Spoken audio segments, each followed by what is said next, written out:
vampire who, you know, was first born in, like, the 600s, I decided. So, you know, kind of fucking understandable. He's had a few years.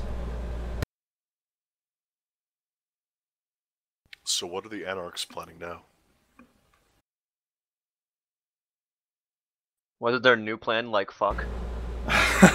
Now that Theobel is gone, that is definitely a collective sigh of relief from the Anarchs. The sort of the main goal was to latch onto the coattails of Marlena, and eventually Boss Callahan would replace her himself, as has been his primary motivation. Something that was you get... Marlena on board for that? Marlena, of course, didn't know. She didn't know she was going to be replaced. Of course, she has reason to suspect anyone, but the Anarchs were her primary source of support. She never ended up figuring out one way or the other, but any sensible kindred would know that we're all kindred are angling. We all have different motivations. Which brings me to another point, which I guess I'll express. Boss Callahan actually did make an attempt while Calibros was in the princedom to bring in an Assamite assassin and kill Calibros, so that in the ensuing confusion, Boss Callahan could take power and become Baron. But during the shipping process, whenever the assassin arrived, the contacts of Helen Panhard actually noted it, and Helen sent the assassin away and collected enough damning proof on Callahan that she could have turned it over to Calibros, and Callahan would have been fucked. To suppress this information, Boss Callahan entered a 3-stage complete blood bond with Helen Panhard, becoming subservient to her whim and her desires, so that information would never become public. So, Marlena killing her was a big fucking deal, even more so than it seemed. Yes. Basically, the sort of extent was, if Marlena was to ever try to win the support of the Anarchs, she would have to kill Helen Panhard. And I made some rolls for that. I made rolls for a lot of things off-screen, assigning percentage chances and successes, and Marlena was at a serious disadvantage, but she organized a plan of some sorts, and she managed to kill Helen, which relieved Boss Callahan of the burden. And in exchange, that was a big fucking deal for Marlena, and why the Anarchs were pretty much ready to go toe-to-toe at that front. The problem is that Callahan's not exactly the traditional sort of type who's kind of like, yeah, Boons, I owe you a major one. You saved me from a blood bond. He's an asshole who really sees the barondom as an opportunity to be in power. He's a Sabbat anti-tribu who's sort of snuck his way into a position of power, and Anarchs tend to follow along with him. And so, on that matter, he's like, yeah, I'd love to become prince. And, you know, in exchange for the great boon, the great service Marlena performed, you know, Boss Callahan's like, yeah, I'll support you. In the back of his mind, like, and eventually overthrow you. And then when the writing's on the wall that the Anarchs are not going to be able to take the princedom, that Marlena has no shot of becoming prince, it's kind of like, new plan. Fuck it, I'll just keep Staten Island. Yep.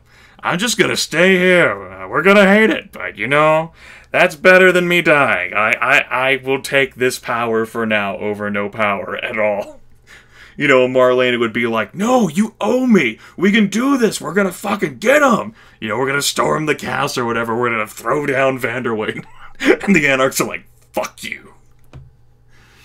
You know, that's not just Callahan. You know, Callahan can only do so much as a baron of Anarchs on a borough.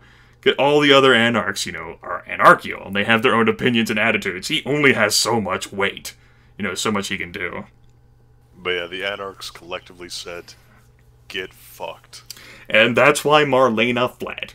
You know, there was that point of contention there for some time where, after Jeannie died, you know, Carter Vanderweyden was prince if only he declared himself to be prince. that sort of window where Marlena was, doing her damnedest to get the Anarchs to go to bat for her. But then the Anarchs had the rug pulled out from under them, as Theo Bell and his own agents were discovering some of what the Anarchs were attempting to do, and they realized that Marlena would not be able to become Prince in any sane way. And, they didn't want to die for Marlena. So they said no. They'll try again. But that's how Helen died, and that's why Helen died. Because Boss Callahan had a 3-stage blood bond with her. And with that asset, Helen was planning on calling upon the Anarchs. Not in a direct support way, but in using them a great deal. Essentially to fuck with Kadir.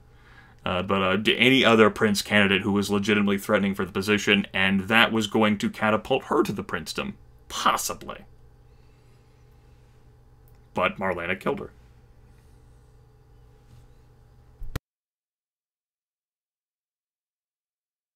So when does Evelyn finally snap and chain up Byron in her basement so that he can't put himself into danger anymore? Commands it to be so.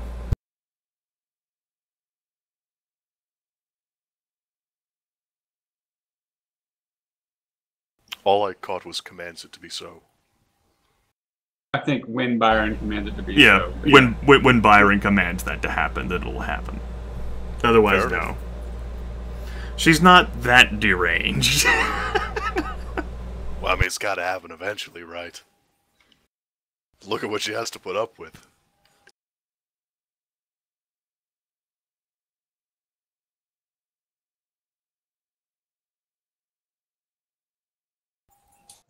She's been apart from a lot of it. She gets the outside weirdness, like with her car and that type of stuff. And, but she never really figured out what was going on with that, so.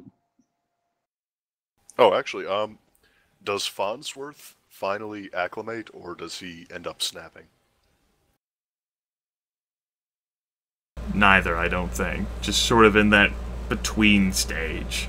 Just really being confused and trying to adjust to his new life. Alright. As for the position of Deputy Inspector, that's actually something you guys need to resolve. Because, over the course of the next 4 weeks, that would definitely have been filled. But how? It's a good question.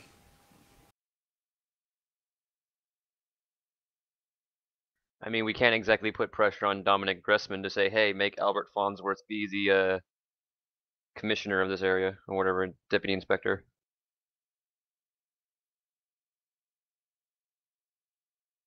Pressure on Gressman himself, no.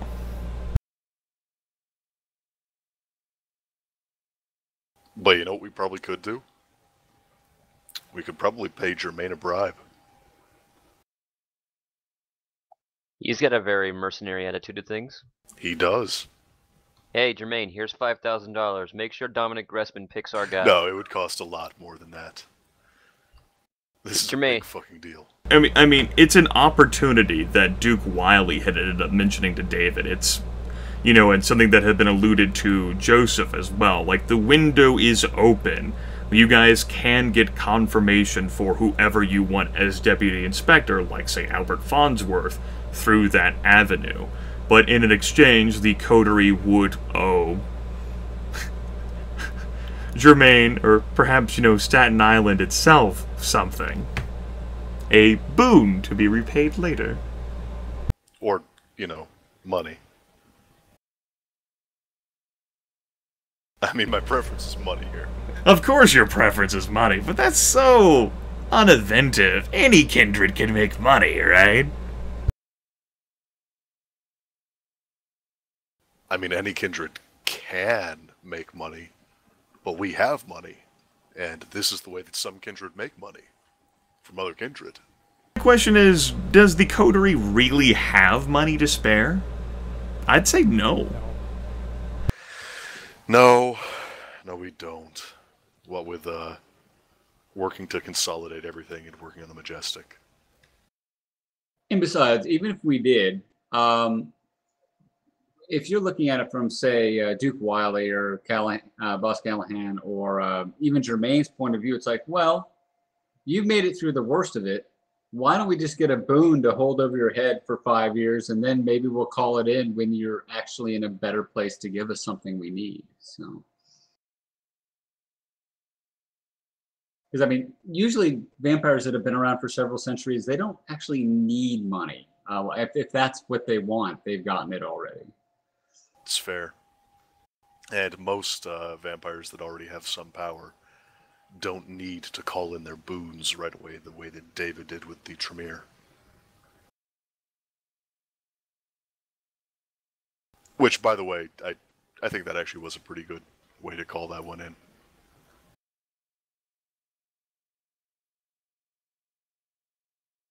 I think so. I mean, especially given David's condition, it's like, why would he hold on to it? He's got personal issues that are going to come up in a year, and it's not like Clan Tremere is going to get relatively more powerful that David knows of in the future. So they're already pretty darn powerful. So yeah, considering that's the case, David would be willing to owe them a boon, especially since he might be dead in a year anyway. He's trying to get as much done as possible in this next year. And having the sheriff of New York City owe you a boon is kind of important. Get it on David himself. The Anarchs wouldn't be that stupid. Jermaine wouldn't be that stupid. It would be a coterie type thing. Seeing as how it's for you guys all. And boons are repaid proportionally. Yes. And they're also a mutable, tradable thing. Although Anarchs usually don't get involved in the whole currency of it all, it's still a thing. But yeah, so David would be on board for that. Either putting Farnsworth in the seat or getting access to whoever they were going to otherwise pick. Either one is fine. Marcus is pretty much in the same boat. Byron would actually be against it. He would want to try to find another way around the issue. He would try to do an end run of some sort, like we were talking about internal affairs type stuff. Sure, something like that. But the point is, David would be fine finding a solution with the people that actually pull the strings of the commissioner. Whatever that solution ends up being. Right. It's basically Byron does not want a boon hanging over his head. So yeah, sure. If the boon is called in by the end of those 2 weeks, Byron's on board with it. But if it's one of those things that are going to hold for years, he's like, no, he doesn't like the accounting of that. Whenever it'll be called in, you never know. Right. Well, exactly. That's what I'm saying. So it's, I mean, if it was a 1-for-1 trade like it happened right then, he'd be in for it. See, David would be in for it specifically because it might be called in long after David is met final death. Joseph would certainly be in for it because if he leaves and they call it in, if he stays and they call it in, well, it's working for them. Yeah, I'm sure that Joseph would totally be on board with any amount of working with the Anarchs. A potential majority vote situation, that would be something that would be arranged with Byron maybe angling and likely succeeding in getting some sort of internal affairs guy that could hopefully keep his eye on the 114th precinct, and you know, just in case like the Anarchs try to renege on their deal and the deputy inspector isn't all he's cracked up to be.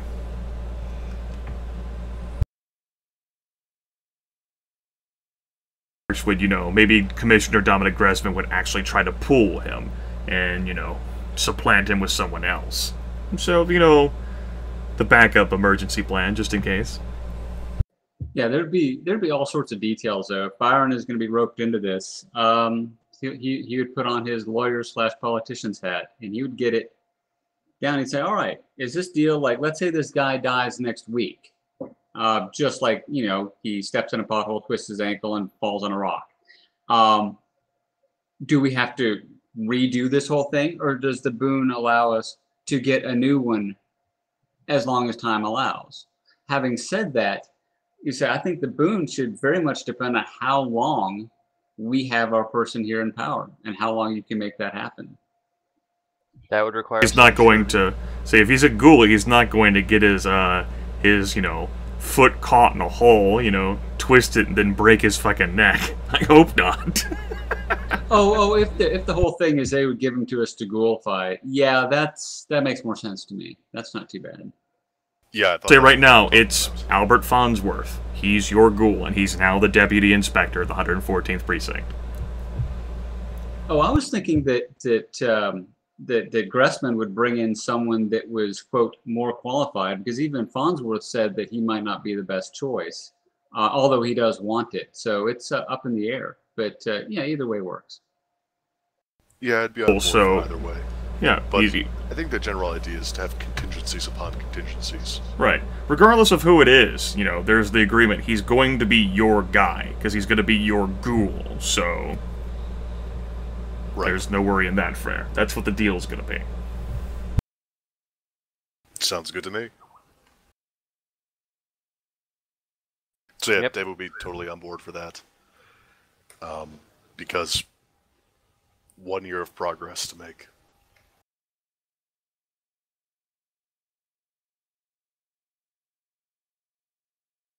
Yeah, and Byron's outvoted, and in the end, it would probably turn out to be one of those things where Byron would want more time than the Anarchs were willing to give him, because he would want to set up the whole internal affairs thing, and the Anarchs would figure it out, and yeah, they would say, well, we need your decision now, or whatever, and so yeah, I think Byron would have to go along with it. Pretty much.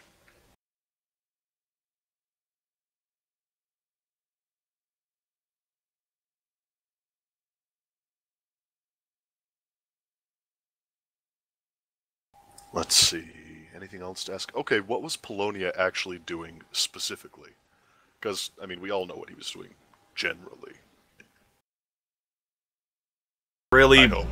That really is the best specific thing that I'm going to give you on that front. He was here organizing his affairs, his sort of internal people that he had put in, and just having a clandestine meeting with them. That, unfortunately for them, Sheriff Kadir had gotten wind of. Of course, the Sheriff Kadir had been, by that time, corrupted by Vsevolod. And, to the sort of, pains they had made in pouncing upon Sabat, they were working their way up the chain and had a solid lead on Archbishop Polonia appearing. And, Polonia was, at the time, was kind of like, what the fuck is going on? Of course, you still had the one guy who was still alive from that group who had been hunting you all the time, a guy you knew as Pistol Guy, who I referred to in my GM notes as Stefan Jammer. And, there's just a sort of meeting in that front. The sudden appearance of the coterie, you guys, basically tipped him off that some shit was about to go down, so he pulled a vanishing act before Kadir and the Gangrel could pounce. Now, in all actuality, if this meeting had not been interrupted, it's reasonable to say that the Gangrel and Kadir would have been fucked. Because for all of the awesomeness that's cool about Kadir, Archbishop Francisco Domingo de Polonia is a motherfucking 7th generation vampire. Fuck you. I think I could take him. He would have sat the Gangrel and Kadir the fuck down, which would have resulted in very interesting consequences for the city. But because you guys appeared, he thought that something more was about to happen. He didn't want to risk it, He just like, fuck this, I'm out. You didn't want to risk, like, Tremere shit appearing? Just a sort of idea, like, if you losers stumbled upon him, that would mean that anyone could stumble upon him. And if, a Cole Camarilla ambush is going to come after them, he can only handle so much. Even in the darkness he was in. That's right, if you losers. consisting of 3 kindred and 1 ghoul. Sounds like a crack task force of awesomeness to me.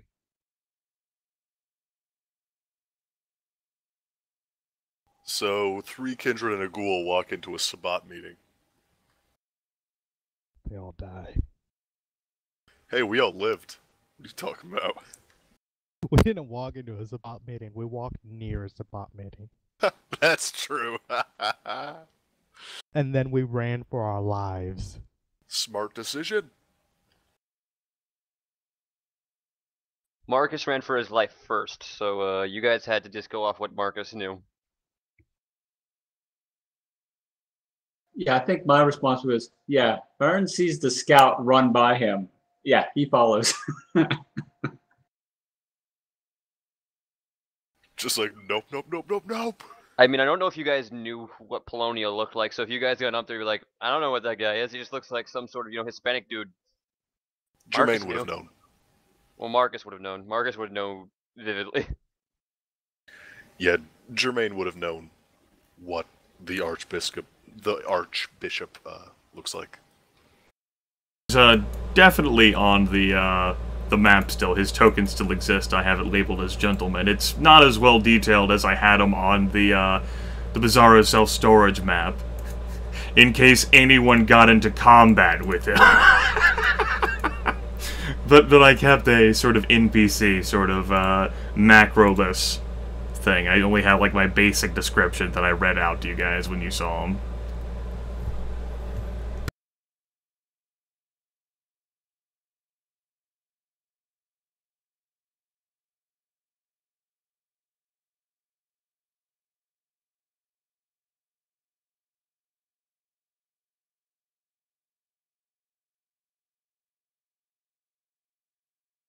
So, how fucked would we have been if that meeting hadn't been interrupted?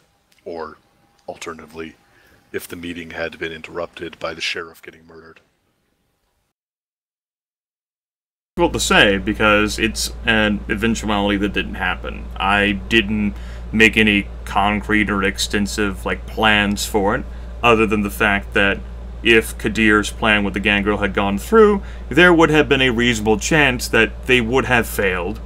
Because despite getting the surprise, Francisco Domingo de Polonia was with powerful assets here, sort of remnants of the Sabbat's rule.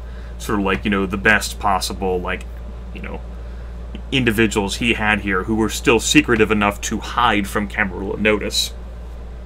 I would have made some off-screen rolls for it, but it was likely that Kadir would have failed. In which case, Jezebel was there with him.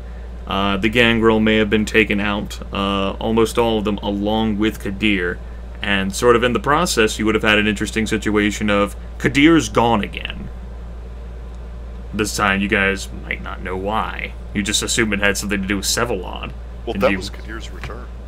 Yeah. So that's why I said, Kadir's gone again, because he's actually met final death, but you guys wouldn't have known that. I think the one thing you could reasonably sort of infer from that is the sheriff's dead. Now the Sabbat might actually make a move.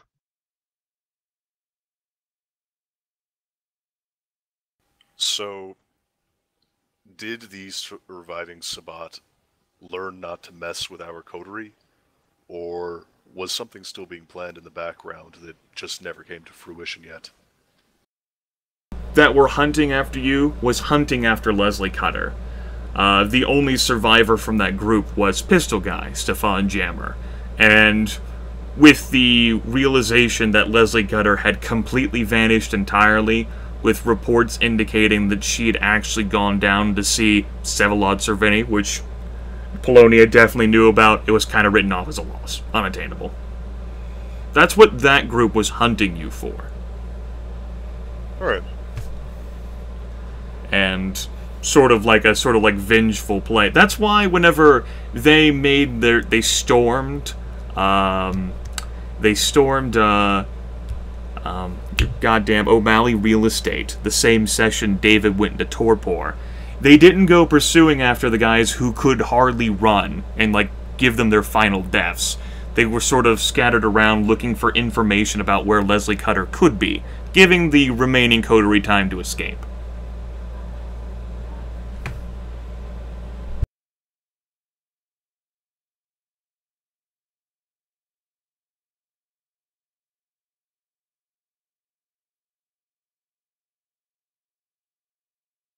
So it's fair to say that this professional elite team kind of fucked up when we managed to get the jump on them.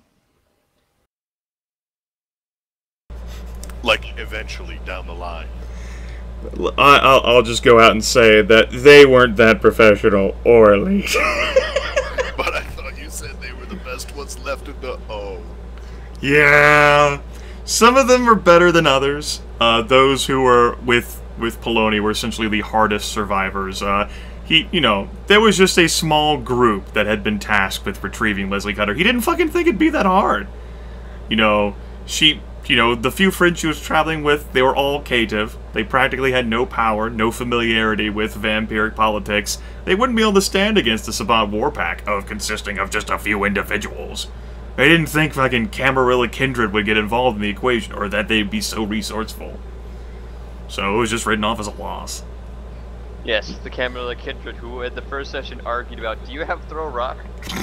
Yes, those bastards. They thwarted him. The Camarilla Kindred, who were running and on the defensive and terrified for about half of that conflict with the Sabbat. Except for Joseph Chunk, and killed because they were injured and slowed. Those Kindred.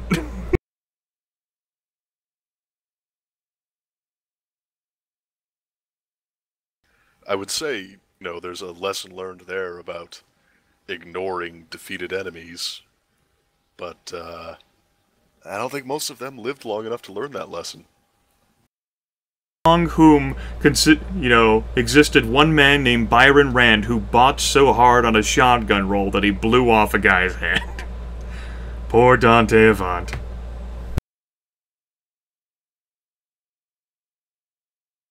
Ah, Dante, we knew him kinda. Sorta, not really. All we knew was that he was bad and he needed to be punished. He was a bad, bad man who had a phone number that meant he was from New Jersey.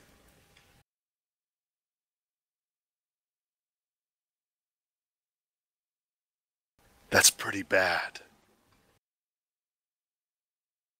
Actually pursued the lead Theobel had given you and gone to investigate Bizarro self-storage much sooner. There was all sorts of stuff you could have investigated, like one of the storage containers was basically their haven, with all of their resources and tools they had used, and they were going to use in their sort of activities here. And you guys could have garnered all of that, which would have been a hefty haul. But it was put off and delayed due to other things, and by the time you guys got there, there was a meeting, and Kadir was already on the case.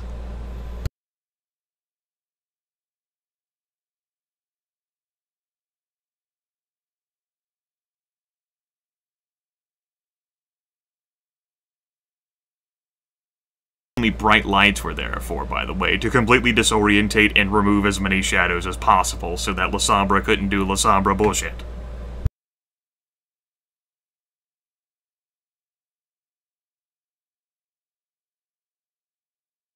So you're saying had we gone there earlier, we could have gotten sweet loot? I think that is what he's saying. Gotten sweet loot, yes. Yes, but it didn't happen. Opportunity lost. That could be the catchphrase of this entire game. Vampire the Opportunity Masquerade. lost.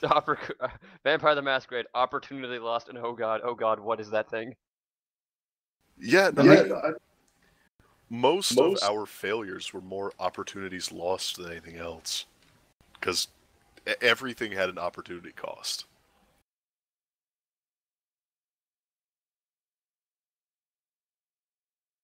Everything having an opportunity cost was how I had wanted the campaign to go. I'm pretty okay with that. I'm okay with that. I'll allow it.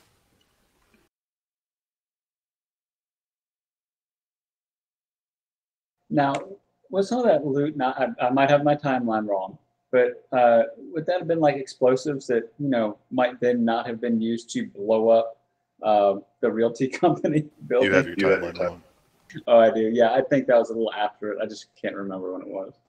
Found was definitive information about, there being explosives material there that could be used to make other bombs. So Joseph would not have had to buy his own bombs. He could have just made his own. He does not have the skills to even use those bombs, let alone make them. Correct me if I'm wrong. No, he doesn't. That was a more grab it, and if shit really, really, really goes bad, start hitting things with a hammer and hope something happens. What is the skill you need for explosives? Is it like technology, science, crafts? What? Probably a combination of the three, depending on which aspect you're interacting with. Bombs are scary, yo. I would almost say it needs to be its own category of like demolitions or something like that. Yeah, it's so scary the book doesn't touch on them at all. It's like, we're not gonna let you just have bombs be an entire category that you can just skill into. You gotta figure out how to make them in the game system. Well, then again, if we're gonna use that definition, linguistics are so scary they removed that as a fucking knowledge. Linguistics are fucking scary. It's in New World of Darkness. It's just a merit you can pick up that got changed like 4 times. And just for sake of context, in New World of Darkness, merits are more like feats. You pick them up in play.